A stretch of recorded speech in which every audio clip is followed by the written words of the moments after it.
Hey guys, it's Celine, and it's Wednesday, yes, the 12th of May 2021. And I came out for two reasons: to share with you some of my new moon actual details of the astrology that was going on yesterday evening for me in my part of the world. I also thought it'd be nice to show you this thing that I actually got from one of my thrift stores around the place here. It's like a locket, except it's a sphere. You won't be able to see it with my face in the picture, of course, because it won't focus on this properly. But this is like a combo of two half spheres, and it opens like so, and you can put some type of aromatherapy that you want in there. And then it is a necklace, so I can wear this. I've worn this all day yesterday with some oils in it, and because I was making oils last week, I thought I feel really blessed, that I actually got one of these. It was it wasn't in a wrapping or anything, but I don't think anybody ever wore this, or maybe just once, and they didn't really know what to do with it, or possibly, I don't know really. I put a little piece of resin in that's actually an incense type resin. Also, I have some aluminium foil in there that has a lot of amber fragrance in it, because a piece of amber resin was packaged in the foil, and then it just sort of sat in there for a couple of years. And I've used the amber resin to make incense occasionally, and I've still got some left. But I'm keeping also, keeping the aluminium foil, because it's very fragrant by itself. So I wouldn't have, normally thought of that beforehand.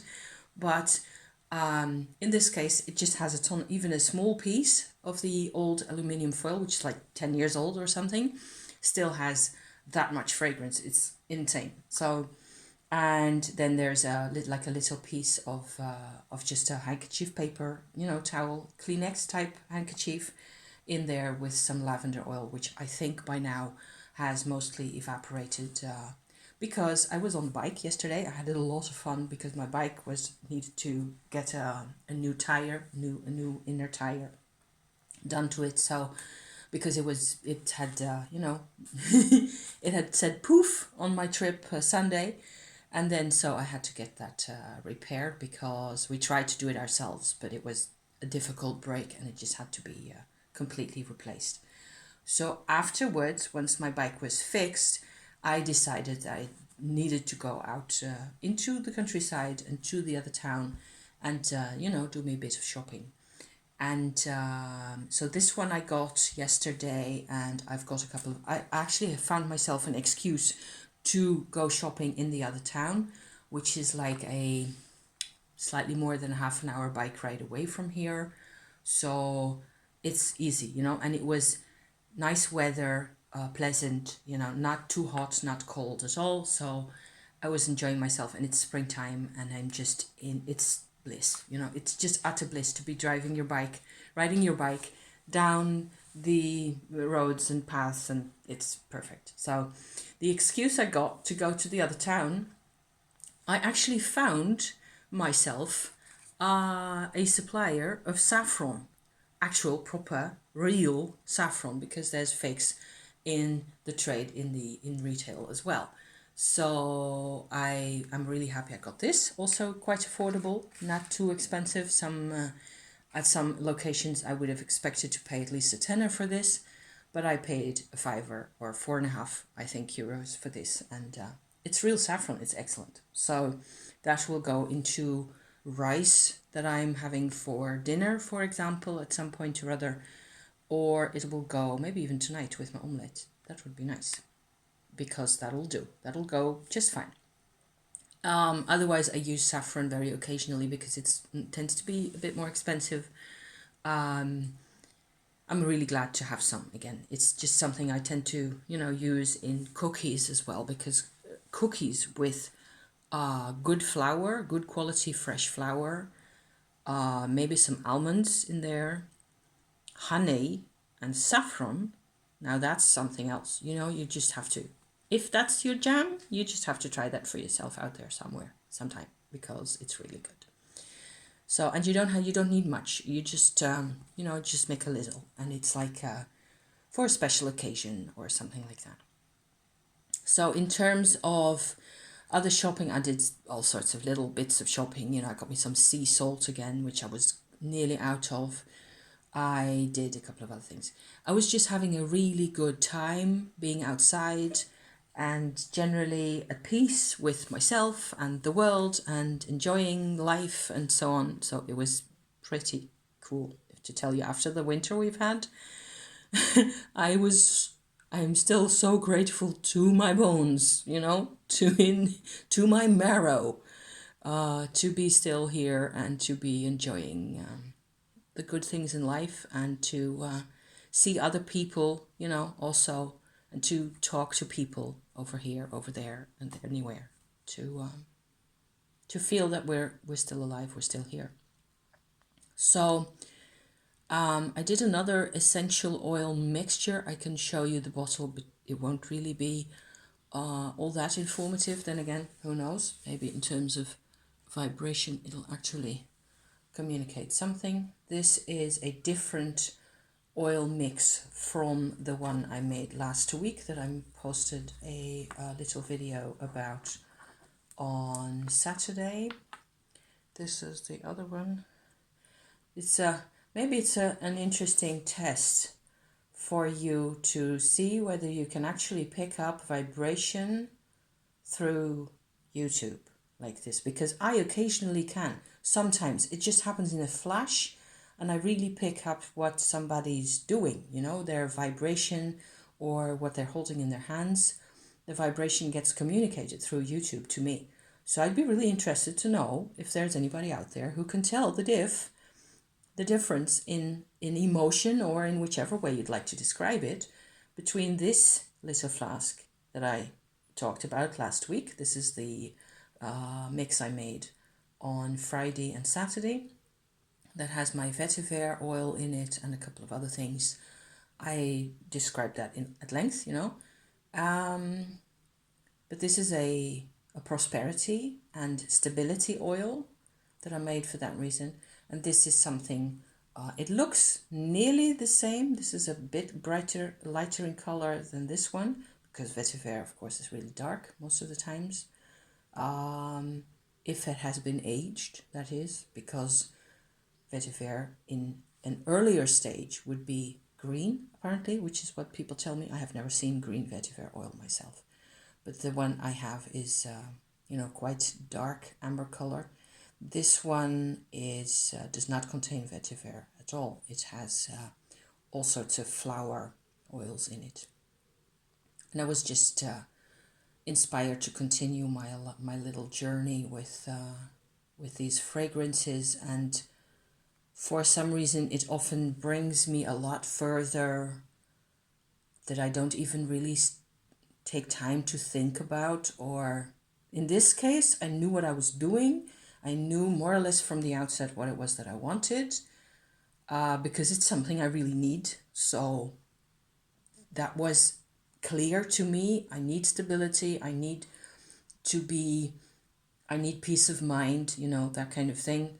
And a lot of that has to do with my husband as well, with him having a sense of stability, of that what you do in your life is enough, what you give is enough for you to merit stability and peace of mind in your day-to-day existence, right? That's what this thing is about. The other one I haven't even really thought about. It was quite strong in fragrance, so I took it out of my little baggie again, out of my pocket, and put it on my altar, where it has had now for 2 days or so since I made it. And yeah, so let me know if you can tell, you know, things from seeing these. Wouldn't that be interesting? Because I don't think that's something people talk about a lot. Okay, so in terms of general little bits of witchy update, I've been doing a lot of witchy things, pulling cards, using cards also to sort of deal with this new moon thing here.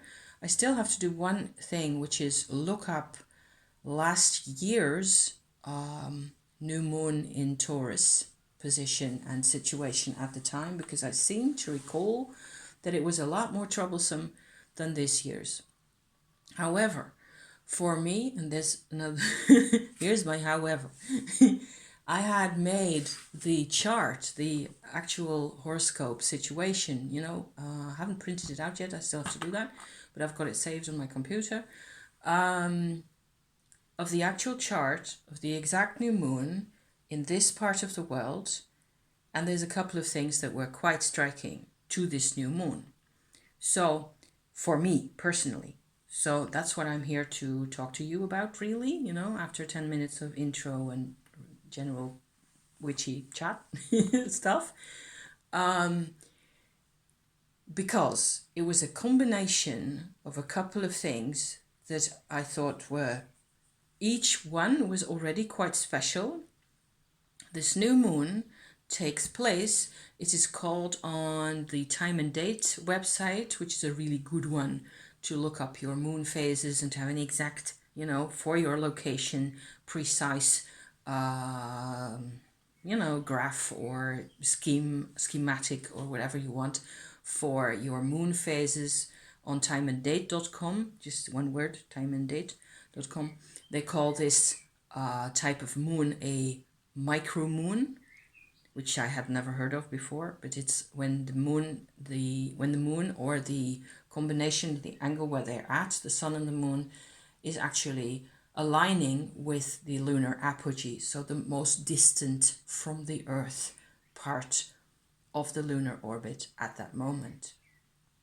So they were relatively, compared to the rest of the lunar orbit, the moon was actually on its furthest position from us, which tends to be rather a big deal because I work a lot in my astrology interpretations with Black Moon Lilith positions, especially in relationships, is something I've seen have a lot of influence on how people's ties to each other can lie beneath the surface and can be completely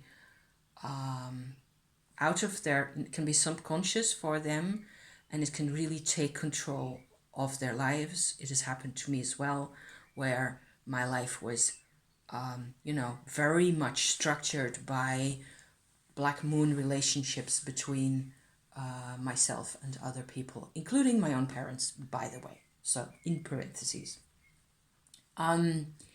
So the fact that it was on, this new moon was happening on the lunar apogee was an element of great interest to me.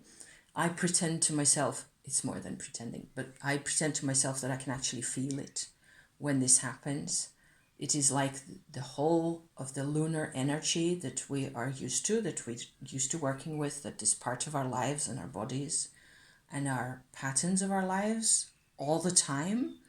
At the time the moon is at the apogee, especially when it is in a significant phase or for some, there's something special going on, like a conjunction or something like that, then this there is a sensation that I seem to pick up on.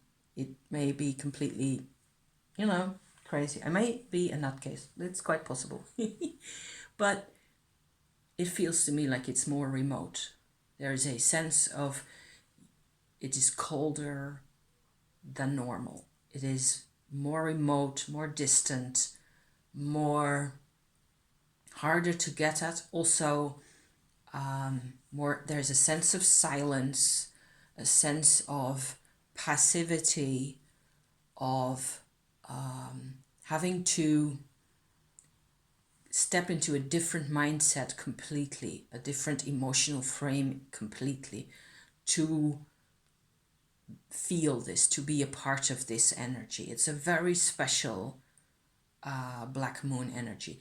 And when we are small children and infants, we are of course much more sensitive and much more aware in a certain way of these types of vibrations. So that's why I think that explains fairly well why this is quite a big deal. You know, why people carry these patterns around with them the rest of their lives.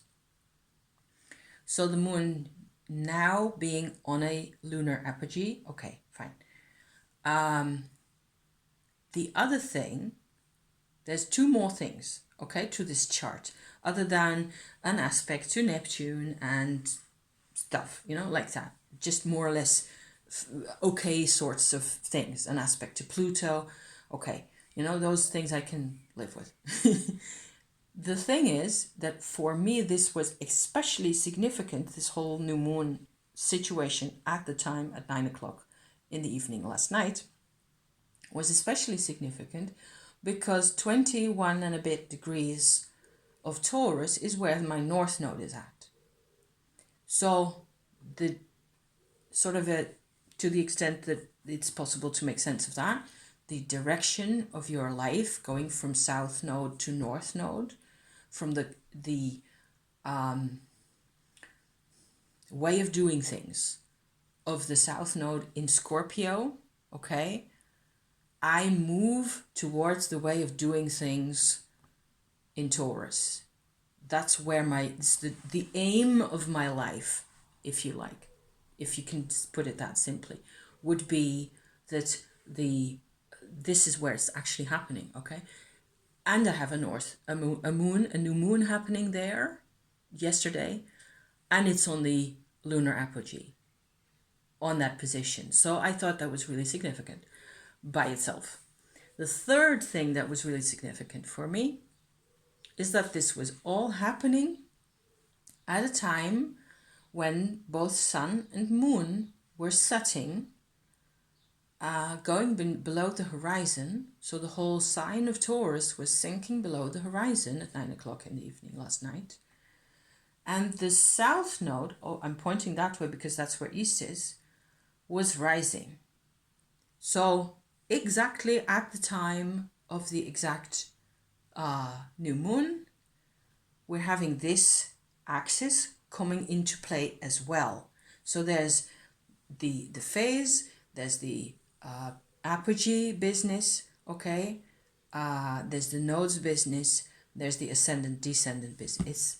Wow, it's like a cake of, you know, all these different layers. So I'm really fascinated. I will be going back into this and studying it and trying to make sense of what this is supposed to mean for me. What I did realize is that opposite this apogee point, you know, the point where the moon is at its most remote, if you like, there opposite that is the point, of course, where the moon, when it is passing in that place of its orbit, is actually closest to the Earth. And if the moon is there at a full moon, which tends to happen occasionally, that's when you get a supermoon. It tends to be visible, that it's actually bigger or looks bigger and brighter, and that has a definite effect on people. So you have to really sort of, I suppose you have to factor into your understanding, if you like, or perception of this furthest and closest point, what it's like when there's a full moon there. There's quite a difference between the full moon at the close position. I'm using my head to represent the Earth now, okay? And this is furthest. The difference in distance isn't even that big, but you can see it, okay? So when there's a full moon standing here, or when there's a full moon standing here, which happens both of them occasionally, you know, once in a while, you can really tell the difference. The moon looks different when that's happening, when this is happening, or when this is happening. In this particular case, last night at 9 o'clock, the position for my South Node, which is basically just a position in the sky, right, was rising. But it was also, because of this apogee thing at the other side of the sky, my South Node was on the actual perigee position. Are you still with me? Yeah, I hope so. I really hope you're still with me. So it was like there was a red light coming from that. I was lying in my bed because I'd gone to bed early on purpose to be, open to all the energies happening. Plus, I was really pooped from sitting on the bike all day, and, being really busy. So we went to bed quite early, and I was lying there, and I could sort of get to know my own south node more, which is also something I have to think about and write about and draw cards for. It's such an interesting, I feel quite blessed and quite, I suppose it happens, you just have to keep track. I'm not the only one to whom this kind of thing happens. It happens to you also at some point in your life. Only this is where astrology sort of can show you how different layers all of a sudden become apparent at one time. There may be a time which is like this level of richness of things going on. And because I've done a lot of inner work and a lot of processing, everything that I could possibly process in my backstory, I have tried my best to commune with. I've tried to commune with older parts of myself, with inner child parts of myself. A lot of that is on my channel here for you to look at. So it's a bit like a crowning moment. Then again, I'm also noticing that as I talk about this whole South Node, it still hurts. It's actually, there's this sense of a red light, as if there's a big red star. I know there's a big red star in Scorpio, Antares, right? Which isn't conjuncting this position at all. But it's, there's a lot of pain there. And this pain has only very partially to do with this actual life, that this body that I've gone through, which was already quite a bit of a job to get sorted out. So as I can sense, it has a lot of sensitivity, it has a lot of pain, and it feels and it sounds, yes, inside as if there's a lot of information in it that I can actually sort of almost taste and feel and get closer to, whereas I'm not even sure I want that, because it's gonna be and not all of it was innocent. I wasn't always innocent either. So yeah. So but because of the perigee in this case, where the apogee acts as a sense where you have to work extra hard and go out of yourself in order to connect with it, which makes it extra sensitive and extra difficult, to engage with or to think about even, and impossible more or less to put into words. On the other hand, the perigee is like a lens. It's like this massive magnifying glass laid over. So this is what I had to report at this point. I think I am 20 minutes plus a bit in, and I'm going to call back my husband now, because that's our regular call in the middle of the day to see how everybody's doing.